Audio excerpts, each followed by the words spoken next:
secara pribadi, bukan secara institusi atau organisasi atau sebagai jabatan di DPR, saya ingin melaporkan seseorang petinggi Demokrat terkait apa yang diucapkan pada tanggal 25 Agustus, bahwasannya saya ada di dalam ruangan itu.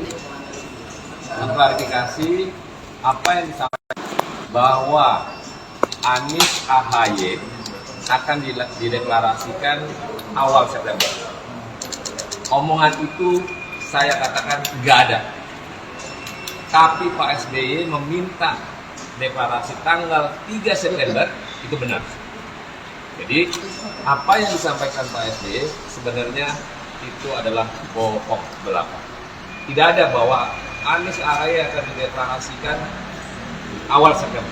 Jadi nggak ada. Selama 2 jam saya di dalam ruangan itu adalah menerima cerita tentang apa yang pengalaman Pak SBY selama memulai proses sebagai Capres 2004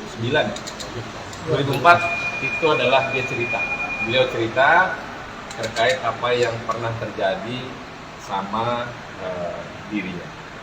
Jadi kenapa saya akhirnya memiliki secara pribadi mau melaporkan, tapi tadi saya di jalan menelepon ketua umum bahwa saya akan melakukan pelaporan. Tapi Pak Surya memerintahkan kepada saya untuk tidak boleh melaporkan yang bersangkutan. Jadi saya ini sebenarnya udah siap, udah melaporkan. Tapi tadi perintah ketua umum untuk tidak boleh melaporkan yang bersangkutan. Kebetulan tadi Pak Anies juga me-WhatsApp saya untuk meminta juga yang sama.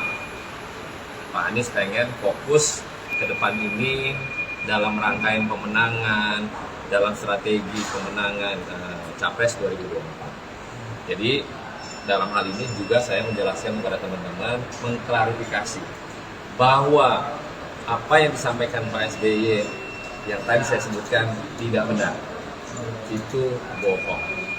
Tapi juga dalam perspektif politik, harusnya seorang mantan presiden menyampaikan secara utuh apa yang terjadi sebenarnya pada tanggal 25 Agustus. Itulah pokok masalah yang kenapa saya harus hadir di sini. Jadi itu aja. Cuman karena perintah ketua umum Pak Surya mengatakan tidak boleh, maka saya urungkan niat untuk tidak jadi melaporkan Pak SBY. Demikian. Jadi intinya ini melaporkan atau gimana, Pak? Apa nih, Pak? Tadinya mau ngelaporin. Sekarang karena ketua umum tadi pas mau turun perintahnya nggak boleh, saya nggak jadi nih. Main-main aja gitu. Nggak main tadi karena memang nggak boleh ketua umum menyampaikan pelaporan itu. Saya tadinya secara pribadi mendengar apa yang disampaikan Pak SBY, terketuk hati saya loh. Kenapa kok Pak SBY mengatakan yang tidak sebenarnya? Tapi saya mesti klarifikasi karena saya di dalam ruangan itu selama 2 jam menerima cerita tentang proses Pak SBY waktu 2004. Jadi itu teman-teman, saya mau klarifikasi karena perintah ketua umum tidak boleh melaporkan, saya urungkan niat untuk tidak jadi melaporkan Pak SBY. Bang, tapi sebelumnya sempat ada obrolan langsung nggak ke pihak Demokrat atau diselesaikan secara kekeluargaan gitu? Enggak, saya belum komunikasi. Saya secara pribadi saya lapor waktu ke Jakarta Surabaya bahwa saya akan melaporkan Pak SBY karena Pak SBY menginformasikan kepada ruang publik itu tidak benar. Jadi itu yang saya konsen. Saya tidak ada urusan ke belakang mundur tentang masalah progres lah, masalah surat lah, masalah yang lain-lain. Tapi ada bahasa yang dianggap bahwa yang tidak pantas diucapkan oleh mantan presiden tentang bahwa pengkhianat segala macam. Nah itu yang kita mesti luruskan bahwa di dalam area lobby politik semua bisa terjadi. Contoh, kalau orang mau nikah, undangan sudah disebar, tiba-tiba di hari H batal, itu kan normal saja. Jadi tidak akhirnya seolah-olah jadi jengkel atau marah, kedua belah pihak pasangan pasti akan resah, kecewa pasti. Tapi kan bukan berarti undangan itu menjadi ketetapan bahwa pernikahan itu akan terjadi resmi, tidak. Selama akad nikah belum diucapkan, maka tidak ada terjadi pernikahan resmi. Ini contoh. Maka inilah proses politik yang harus di publik menjelaskan secara baik. Jangan sampai akhirnya diprovokasi. Kita nggak mau lah. Nasdem itu Pak Surya hatinya tidak ada punya niatan menjadi pengkhianat. Tidak ada dalam mukanya.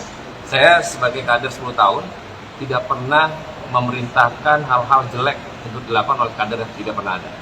Tidak pernah Pak Surya memerintahkan hal-hal negatif untuk lawan politik. Beliau selalu ikhlas dan legowo apa yang terjadi dalam proses politik. Tapi yang menjadi anggapan di Pak Surya sendiri adalah Pak, dari Partai Nasdem nggak ada obrolan gitu Pak dengan Partai Demokrat. Ada. Jadi Pak Anies telepon, nggak diangkat sama AHY.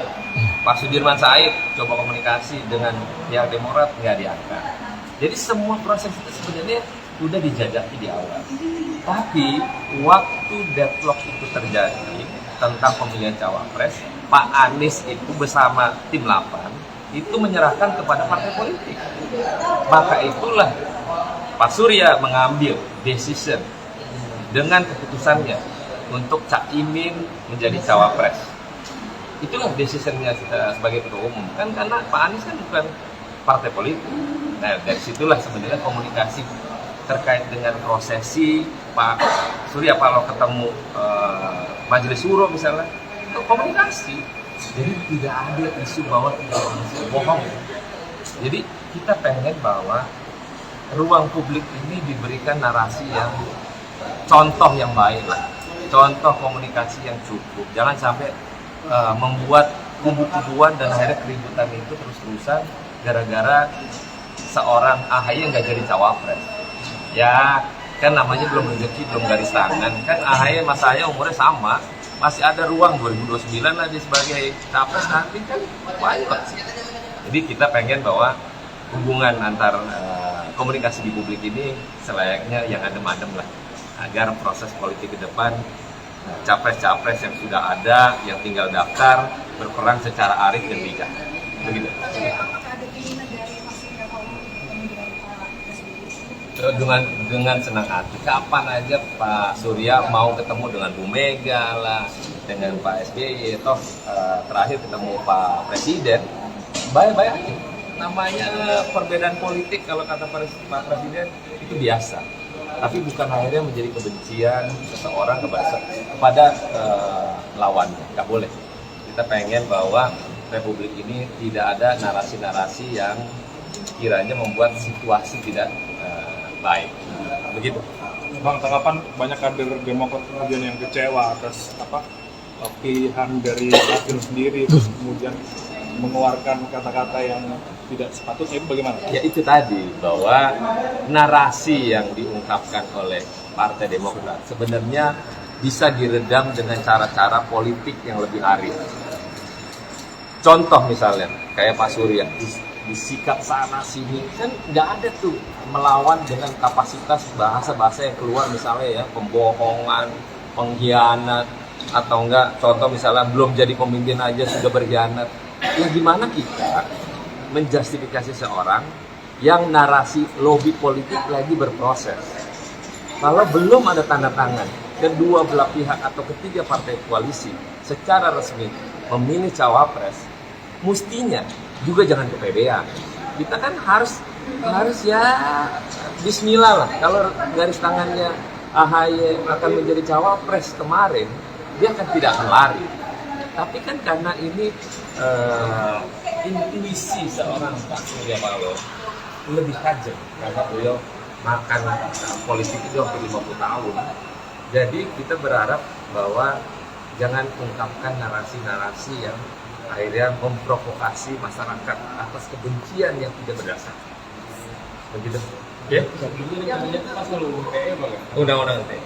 Tapi mengurungkan niat karena tadi pas mau turun Pak Surya mengatakan sudah kau nggak boleh melaporkan seseorang, sudah kau balik kantor. berarti penegasan aja itu Pak, pengkhianatan itu nggak ada. Nggak ada. Kan normal lah, politik kan berbeda pandangan, berbeda lobby, berproses itu kan semua berjalan sampai titik daftar capres cawapres nanti. Jadi semua itu masih dinamis. Jadi demikian, terima kasih teman-teman. Baik, terima kasih. Penyelenggaraan.